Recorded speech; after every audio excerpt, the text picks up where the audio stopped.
What is up, everyone? It is this time or that time again for Real People, Real Stories podcast, kind of conversation more than an interview. This often happens either with somebody commenting on one of my videos or from a consultation where we're going over a person's history, what's been going on with their health, what type of carnivore diet they're trying to eat, or keto, or even low carb, high fat, what symptomology they're experiencing.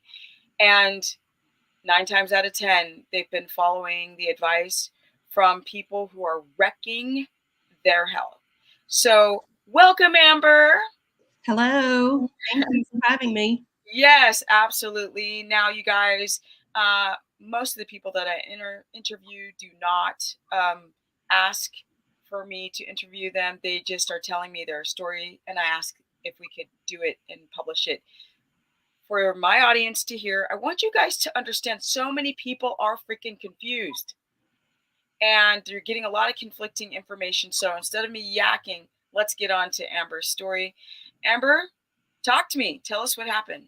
So today I am actually 29 days into the carnivore diet. Before I started the diet, I woke up one night with pretty bad pain in my liver area, and I've got fatty liver disease, and I've had to go to the emergency room for this. So I was actually pretty scared and shaken up, and so I immediately stopped all my medications cold turkey and went carnivore the next day.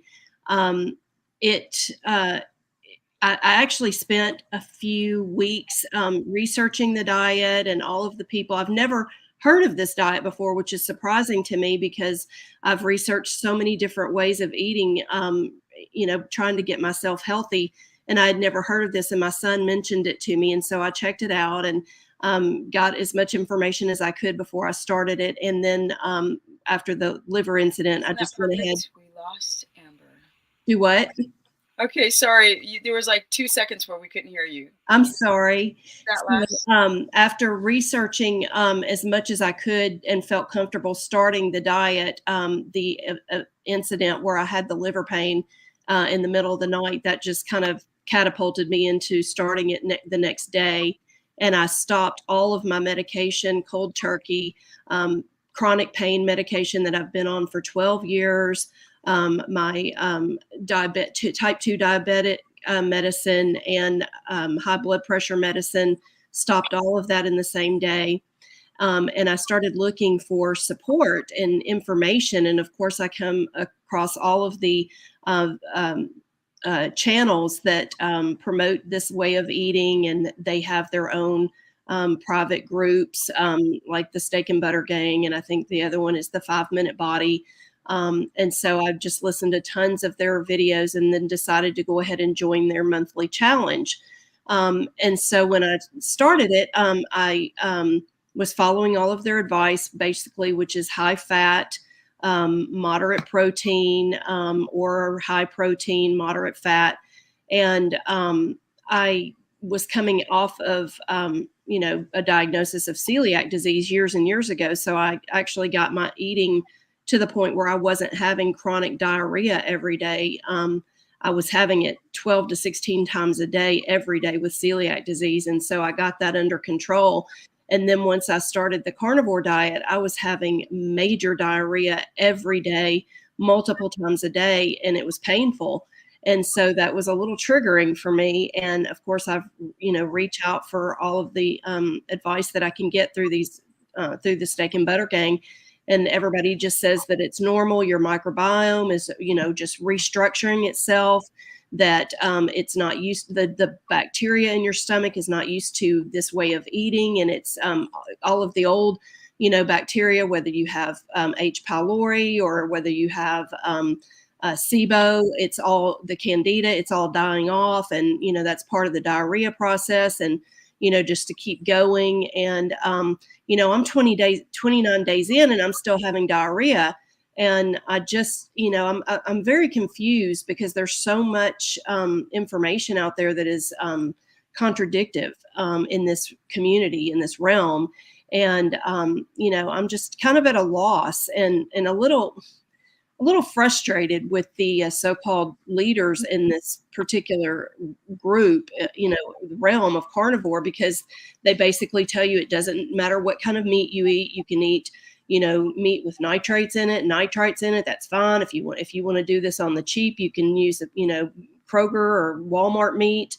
And it's fine. And I used to try to get all the grass fed meat that I could get, but it's very expensive if that's the only thing you're eating, and you're told to eat until past comfortably full, just a few more bites until that much meat and doing it all grass fed and grass finished is just very expensive. So I was doing it the way they said to do it, and adding in, the butter and the fat and everything. And so I'm assuming that's why I'm having so much diarrhea. And I figured that it would clear up. Everybody, says, well, give it a couple of weeks, it lasted a couple of months for some. And, I'm just wondering when this diarrhea is going to stop. And if it's really my microbiome that's just, transitioning to a different, pH level, or what's going on. But I'm kind of frustrated and pretty confused. Yeah. So what did we discuss today? So we discussed a much lower amount of protein, a more structured and specific fat per meal, and we're going to try different types of meat and fat for 3 days at a time to test whether I'm having reactions to those particular fats or meats. And then we're going to go from there, and also trying to find a good support for my ox bile supplement because I don't have a gallbladder. You don't have a gallbladder. Right. That's the thing is that, part of the problem with listening to these gurus is that if you have a gallbladder problem, or if you don't have a gallbladder, or if you've got undiagnosed, or you don't know that you have an underlying gallbladder issue and you're shoving fat down your mouth, that's a problem. I say all the time that a ketogenic diet is 200 grams of fat, but watch and check symptoms of your gallbladder. Because if the gallbladder is not functioning, or if you don't have a gallbladder and it hasn't found a place to put the bile salts, a lot of people who don't have a gallbladder can tolerate fat, and there are people like Amber who cannot. So for her to go and try to get a stick of butter in, it wasn't working. So now I don't know if she's got histamine or the gallbladder reaction, why she's having diarrhea so bad, or if it's actually the protein. So we had to deconstruct. We had to get rid of the butter, right? We have to get rid of the butter. We have to try high quality olive oil for a very short time. I know it's a salicylate, but it's just a short time to see if her stool will firm up. It's not good to be in a constant state of diarrhea, because when you're doing any of these low carb diets, you're losing fluid. You become dehydrated and even more dehydrated. And because she's a type 2 diabetic, because Amber is a type 2 diabetic, now she's peeing even more. And so her electrolytes are really going off. Now, she was eating a lot of protein. And is this not true, Amber, that your blood sugar still skyrocketed high on carnivore? My blood sugars are ranging, fasting, waking up from not eating for over 12 hours, in the mid 200s fasting, and then they stay that way all day. And I'm still taking medicine and eating 0 carbs, and my blood sugar is still this high at 29 days in to this way of eating. And I guess a side note, my pee is actually clear. I'm drinking, so I'm filtering through pretty good, but it's, something's going on, and nobody seems to have the answer. They just don't want to. It seems like they'll talk to you as long as your symptoms don't get into the realm of liability. And when you're talking about high blood sugar and like dangerously high, not this whining about my blood sugar's 110. Oh my gosh, my blood sugar is over 300 on medication and no carbs. So, 110 is a dream for me. So in this group, these coaching groups, is the steak and butter gang you're talking about? Yes. When you're asking, hey, I've got these serious, reactions to your protocol, my blood sugar skyrocketing, and then what happens? basically they drop you like a hot potato because they don't want the liability of mis giving you wrong information and being held responsible for it. Because I've been pleading for answers, pleading for guidance, pleading for, direction. Should I stick to my medicine? Should I get off my medicine? What's causing this? Is this normal? And there's one guy on there that is supposedly an expert on blood sugars, Coach Steven. And, basically he takes you to a certain point and then you're done. There is no real direction on this. I think this is a real epidemic with diets. It doesn't matter if it's a vegan diet or a carnivore diet. I mean, people have bad reactions, and a lot of people say that they're doing things wrong. Okay, you might be doing things wrong, but they're giving advice that's general to every person without any disclaimers, any concern. All my videos are about be careful for this, be careful for that, be careful, be careful, be careful. And this is why when you're hearing somebody say my uncles, cousins, neighbors, like grandchild had the best numbers ever, or this doctor has a medical license and they say this, or this crappy stupid mouse study says this, and everyone is different. You have to take everything with a grain of salt. So that's why with you, I was incredibly careful with everything, So we got to deal with the liver, the fatty liver, right? We addressed that in this conversation with possible milk thistle. We talked about her hydration. We talked about Amber, you have sleep apnea. Yes, with a CPAP. With the CPAP, we talked about going to bed earlier. We talked about not fasting because she has type 2 diabetes and her blood sugar is skyrocketing. We talked about interventions to eat every couple of hours.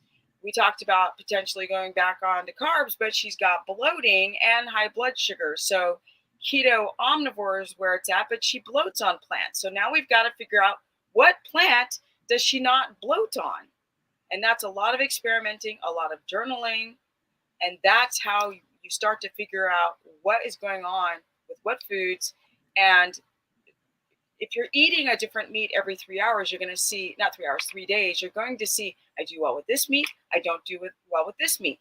So you take that meat off, or I do well with grass-fed ground beef, but I don't do well with supermarket, chemicalized, who knows what's inside that meat. These are little nuances we got to think about. We talked about thyroid potential strategies, even though her TSH is coming back normal. So, Amber, do you have any last comments on this real stories? Real people real stories. Just that I'm thankful to, I guess, find somebody that's willing to help me dial everything in and not just give me general advice. I mean, I know that when you pay for a subscription to a group like that, it's not like paying for coaching, and I do understand that, but it's not going to be as helpful for most people, I don't think, to be in a group like that when you don't have that individual, attention. Because half the time the questions that you ask for their special, Zoom calls, there's so many of them, they hardly even get to your question. So it's very generalized, and it's not very specific, and it's not very,